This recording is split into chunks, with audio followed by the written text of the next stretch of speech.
In front of me is Realme GT Neo 3, and let me show you how to perform a soft reset of this device. So all you need to do to reset your phone is to tap on power button along with volume up buttons. So just hold them all together. Keep holding.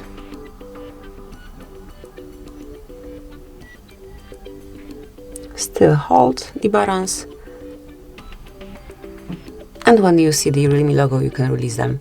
And within a couple of seconds, it will be working again. And hopefully all the issues that you experience will be gone.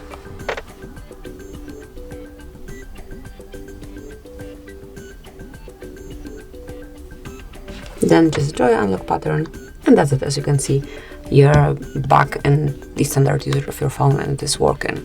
So that will be all. Thank you for watching. Please subscribe our channel and leave the thumbs up.